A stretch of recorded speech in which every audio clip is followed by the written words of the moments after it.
Okay, magandang umaga po muli mga pinagpala. Tayo po ay nandito muli sa ating farm upang tayo ay magtabas, maglinis ng ating kapaligiran. Samahan niyo po ako.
Sa labas ng bagong tuwang Pilipinas. Alam mo, palagay ko, niloob ng Diyos na nangyari ito para magkaayos na kayong dalawa. Ito kamagay na natin.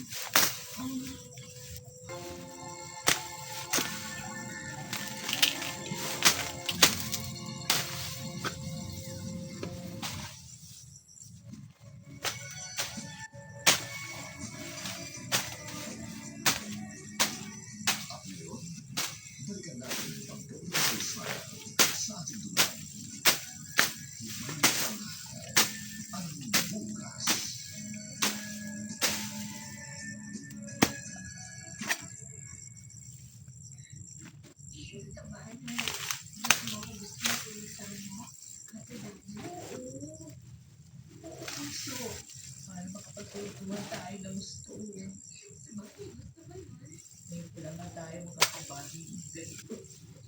At ano pang nasalitan mo sa'yo? Kung paano naging kayo ni Steven? Samantala si Joseph yung nangyayalo sa inyo. Ang totoo, doon pa nalilin na ako pag pinag-ibig. Para ba hindi ko sinuko si Joseph? Teka. At sinabi ko lang makapag siya sa akin. Pareho lang tayo kami. Pwede sa kasalan at tuloyan. Ay, hindi po. Bakit? Nakuha mo naman na sa akin ate.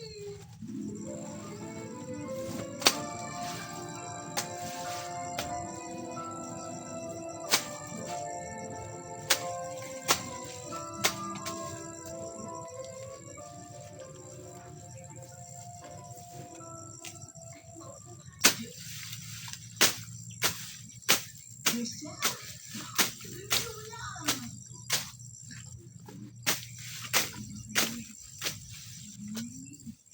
Nagkita sila ni Steven sa isang conference ate. Narinig ko ito sa atin. Meron na tayo ni Steven ate Dana. Saan? Bakit? Ano okasyon?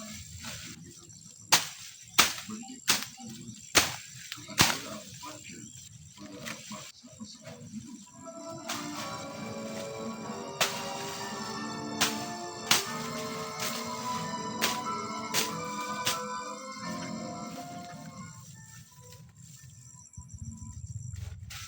Namasyal na naman pala sila sana, Joseph. Opo, Daddy. Abay, mukhang kakainin ng dalawang yun.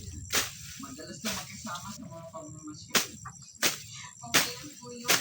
Para ako na sa akin pakasal si ate. Masaya na kami ngayon ng mga bisita ko, Beverly.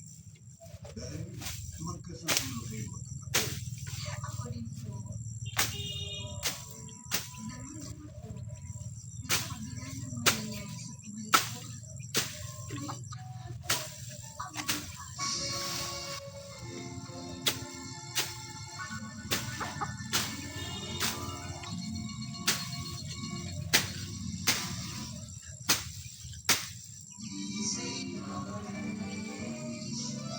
DZRH, member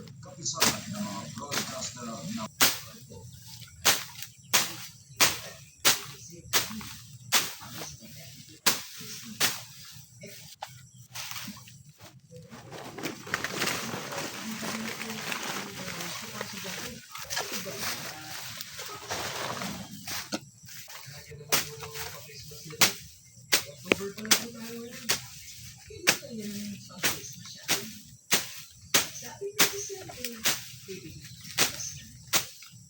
gusto ko bumili ka ng mga bagong damit, ha?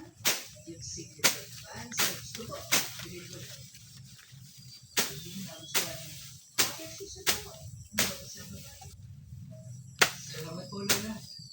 Thank you po talaga. Pakasulat ko dahil super hindi ako. Pakisinin ako. Wala.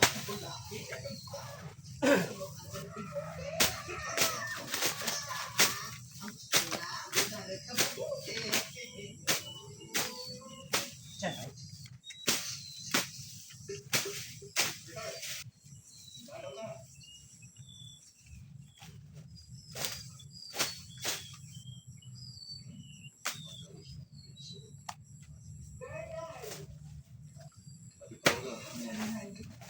Butit na dalaw ko ulit.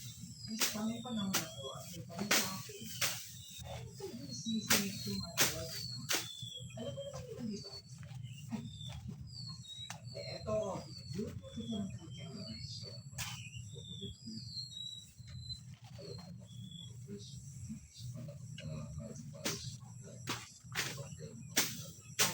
At eto pa, malandi kita na katilhawan ng sigarilyo.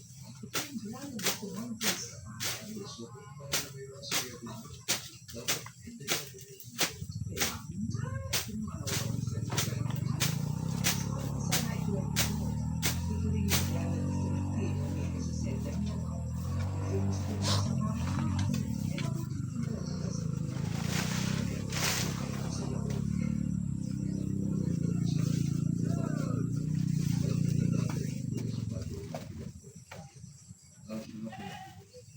May balitaan ko sa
Kaya nga po mga Pilipana, tayo nakatapos na kaunting tabasin dahil naman po ililipat sa paggagawa ng ating kubo. Samahan niyo po ako muli mga Pilipana.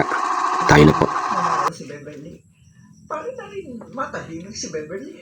Oo. Sasabihin ko kay Stephen na sikaping manatiling lihim kay Dara ang lahat ng ito.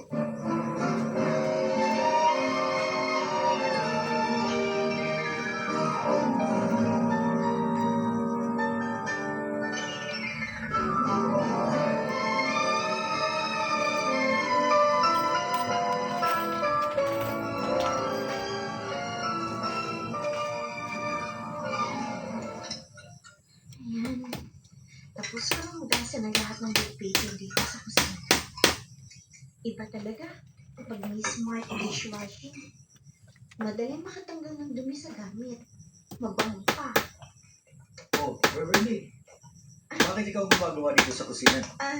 Sabi ko kay Manang Nena, tutulungan ko na siya.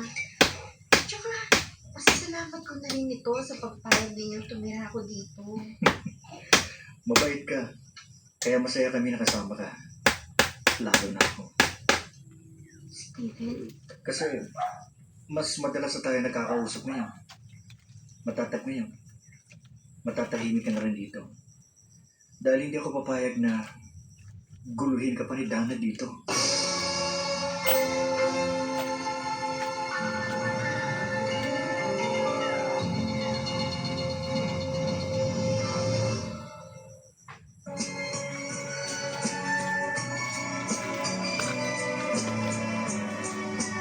At ngayon, balikan natin ang tampok na kasaysayan sa ating dulang. May pangako ang bukas.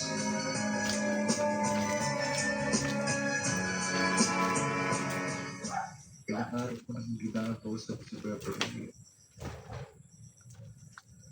Hindi ko na makontak ang cellphone niya. Iniiwasan kaya niya ako. O may nangyari lang. Mabuti pa. Puntahan ko siya sa kanila.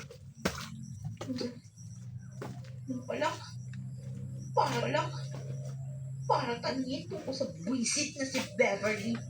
Pasensya na, Dana. Ilang araw ko na kasi siya hindi nakakausap. Joseph, kalimutan ko na yun. Saan?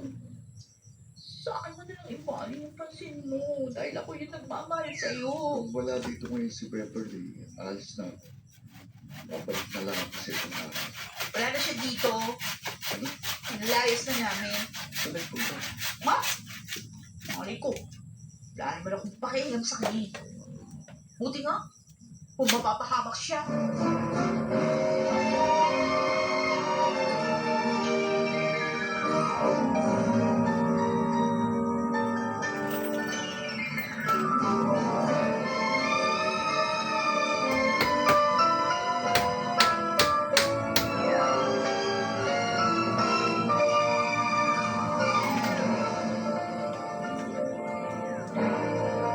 Ay, salamat.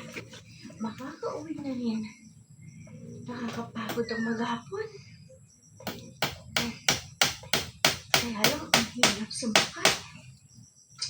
Sayang, hindi ako masusundo ni Steven. Beverly, Joseph! Ikaw pala! matagal na kitang inaabangan dito sa labas ng ospital kung saan ka nag-OJT. Mabuti na lang, natsyempuhan din kita. Ano nangyari sa'yo? Bakit matagal ko nang hindi makontak ang CP mo? Nagpalit na ako ng SIM card. Ha? Mula nang umalis ako sa kanila. Parang nagising katatahimik natin lahat. Bakit ba? Ano nangyari? Sinaktan niya ako. Nang malaman na paniligaw mo sa akin. Buti na lang, patuloy pa rin akong tinulungan ng parents niya. Inilipat ako kina Steven. Ang pinsan ni Dana, Oo, ang Beverly, Mari ba kitang dalawin ko? wag na, Joseph. Ha? Kalimutan mo na ako. Mamatahimik na tayo pare-pareho. Joseph, gusto kong maabot ang mga pangarap ko. Sana, maunawaan mo ko. Sundin mo na lang siya, pare. Ha? Kawawa naman si Beverly. Kung i-skandaluhin na naman at sasaktan ni Dana. Steven, sabi mo hindi mo ko masusundo. Maaga ako natapos sa meeting namin eh. Kaya pinuntahan na kita. Let's go. Joseph, aasahan ko. Susundin mo ang pakiusap namin ni Beverly.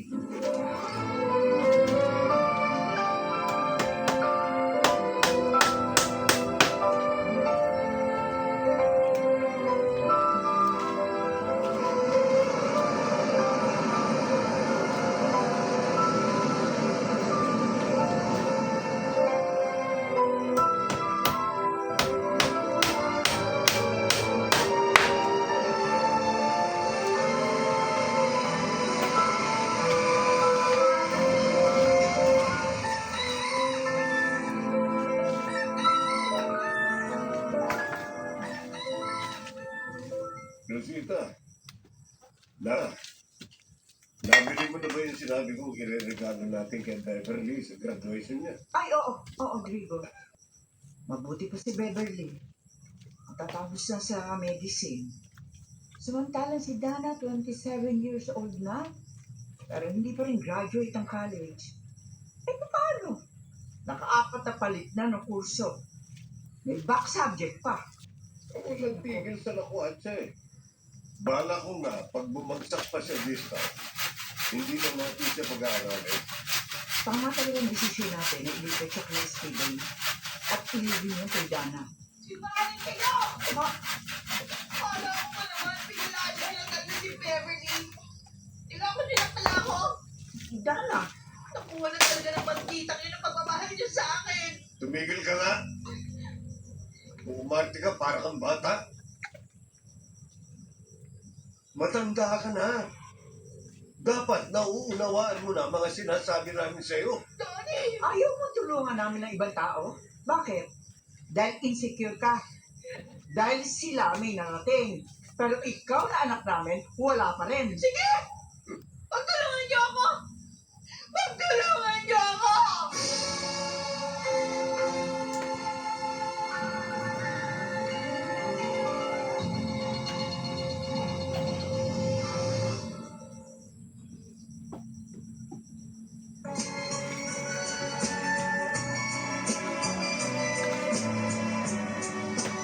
At ngayon, balikan natin ang tampok na kasaysayan sa ating dulang. May pangako ang bukas.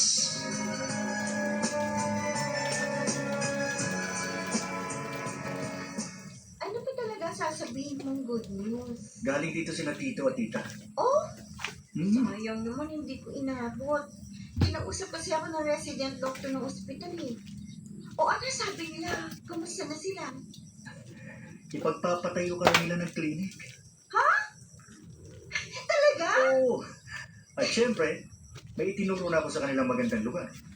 Ang saya naman, Steven. Kaya lang, Hmm. Ano na naman? baka pag nakarating lahat ito kay Dana, magalit na gusto yun. Insecure sa sayo, naiingit kaya nagagalit. Pero siguro panahon na para tumayo ka. Steven, Hindi ko naman sinasabing awayin mo siya. Ipakita mo lang sa kanya na hindi kanya dapat isubsob sa lupa. Dahil pareho lang kayong nakatungtong sa lupa. ha?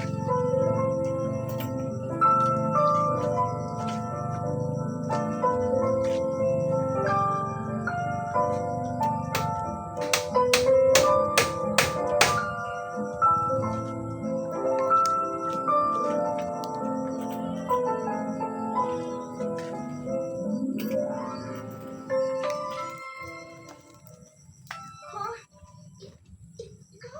Makapal ang mukha mo!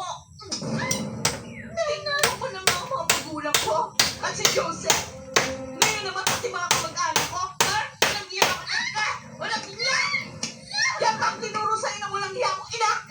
Ang mga agaw! Tumigil ka na! Tiniis ko ang pagbibitang mo sa akin noon! Ang kalupitan at paglalait mo! Pero sobra ka na! Steven, pinuntahan pa at inaway na naman ni Dana si Beverly. Ano? Ang babae nun talaga. Hindi na nagbago. Ayaw ko sanang gawin ito, pero palagay ko, ito lang ang paraan para matauhan si Dana. Anong ibig mong sabihin? Ipagtapat na natin sa kanya ang katotohanan. Ha? Sasabihin na natin sa kanya? At anong katotohanan yun, Mami? Daddy, Dana, sabihin nyo! Ano?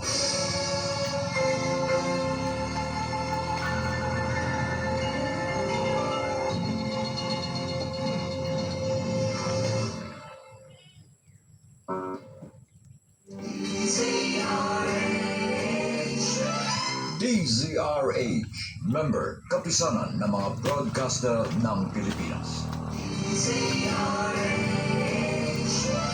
DZRH, member kapisanan ng mga broadcaster ng Pilipinas.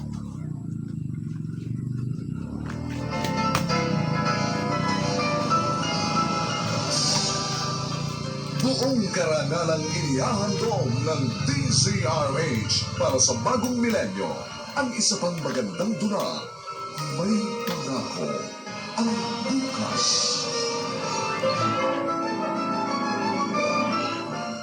Tiniis ko ang pagbibintang mo sa akin noon. Ang kalupitan at panalait mo. Pero sobra ka na. Hanggang ngayon masama pa rin ako sa tingin mo. Bakit? Dahil alila ang nanay ko. Hindi kasalanan ang maging anak ng alila. May pangako ang bukas. Kasaysayan ng mga kaluluwang lupaypay na ang pusong hapong-hapo sa tindi ng malabis na pagdurusa.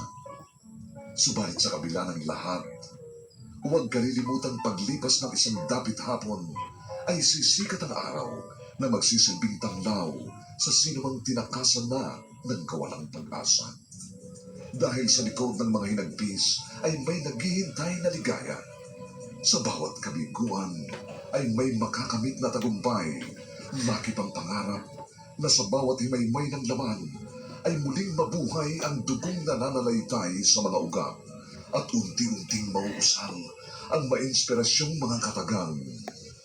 May pangako ang bukas.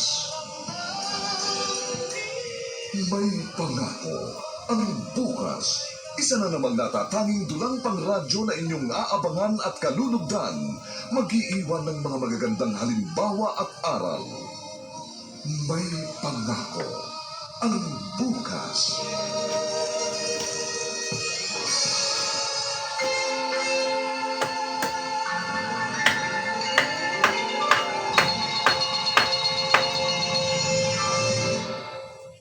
Daddy, sabihin niyo.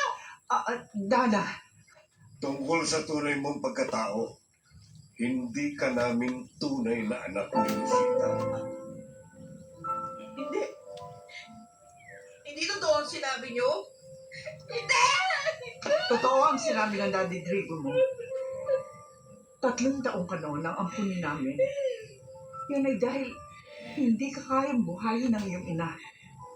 Patay na kasi ang iyong ama. At ang naiwan sa kanya ay ang bunso mong kapatid. Hindi siya nagpabayad sa amin. Sa halip, pinili niyang magtrabaho sa amin bilang katulong. Para kahit paano ay makasama ka. No!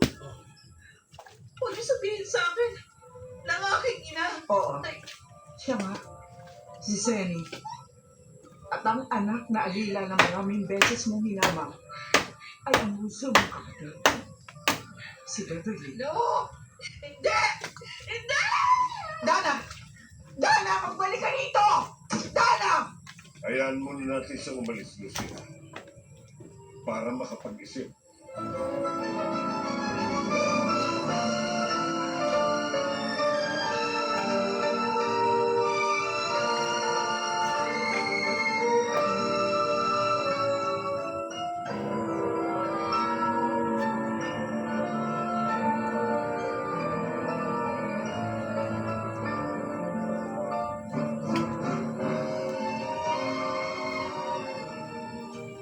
Ano bang mahalagang bagay ang sasabihin mo sa akin, Beverly?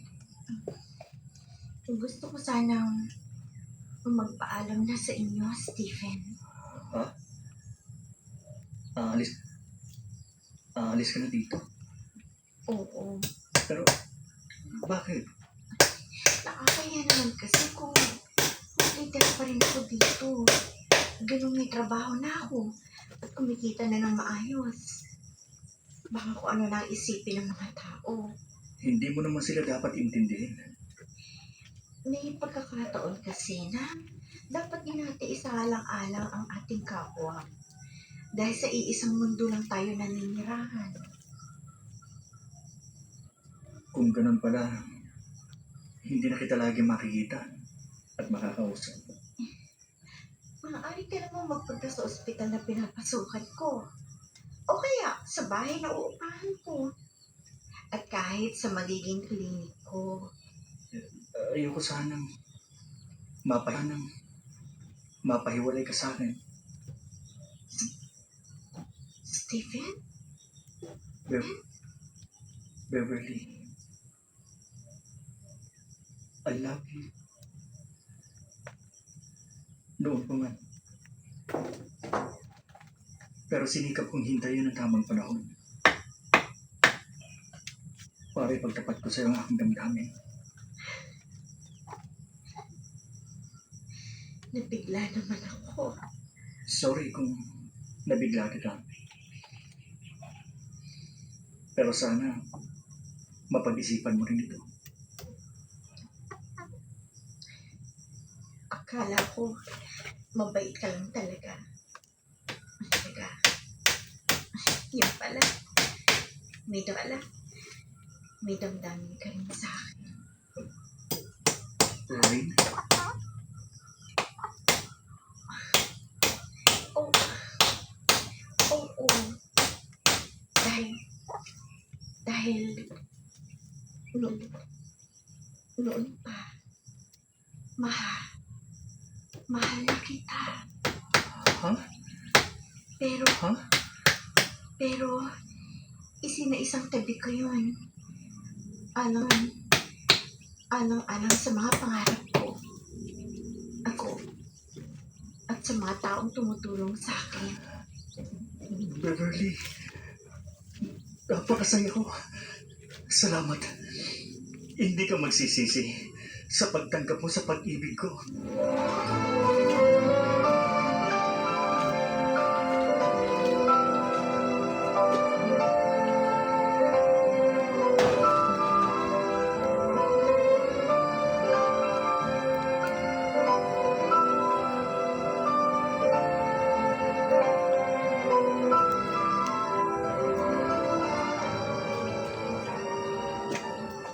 Lucita, saan ka galing? Pinuntahan ko yung ibang kaibigan ni Dana. Baka sakali ako na, baka alam nila kung nasaan siya. Ilang araw na nga pala siyang hindi umuwi dito. Kumusta naman ang lakad mo? Wala nangyari. Lahat sila hindi alam kung nasaan siya. May Saan siya? May dala siyang konting pera nang umalis dito. Pero malamang, ubus na yun ngayon. Draco, kausapin natin si Beverly. Sabihin na rin natin ang katotohanan sa kanya. Baka matulungan din niya tayo sa paghanap sa kanyang kapatid. Ilang araw na, Bakit po siya umalis nang walang paalam? Kasi hindi niya matanggap ang katotohanan ng kanyang nalaman. ang lihim ng kanyang pagkatao. Teka, tita, huwag mong sabihin, hindi niyo siya tunay na anak. Tama ka. Hindi. Ampun niya lang pala siya. 3 taon pa naman siya noon ang punin namin. Dahil hirap na hirap si Zenny. Hindi alam kung paano kayong bubuhayin. Sandali po. Bakit napasama po kami ni Inay sa kwento ni Dana? Dahil si Dana, ang panganay mong kapatid. Legal namin siyang inangkuhan sa iyong ina. Dahil kailanman, hindi kami maaaring magkaanak ni Draco. Ang babaeng nanakit, sumira at tumama sa akin. Kapatid ko pala. Kung ganun, hindi ko pinsan si Dana. Oo, Stephen. At alam ng mga magulang mo ang tungkol dito. Anong biro ng buhay itong nangyari sa amin? Patawarin mo sana kami, Beverly. Hindi lang may gustong saktan ng damdamin mo. Ang totoo, wala na kaming balak pang sabihin ito. Pero kailangan gawin. Nasa na po ngayon si Dana, Tito? Hindi namin alam. Kaya nga gusto namin magpatulong sa inyo.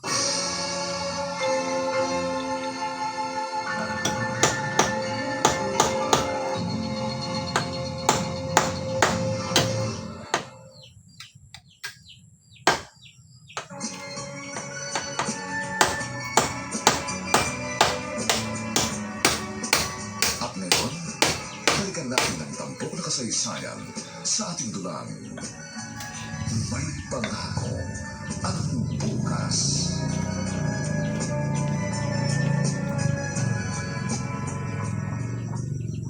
Oh, anong masasabi mo sa bago mong clinic, Bebs? Ang ganda-ganda, Steven. Alam mo, napakasaya ko. Salamat sa inyo. Kompleto na rin dito sa mga kailangan mong cleaning materials. Lahat ng ACS products meron dito. Lalo na yung shield bath soap. Thank you. Talagang kailangan ko ang Shield Bath Soap. Dahil yun na lagi kong ginagamit. Ayan nga po mga pinipala, isang nakakapagod na namang maghapon ang ating nagawa dito sa ating farm. Sana po ay samahan niyo po ako sa mga susunod kong vlog.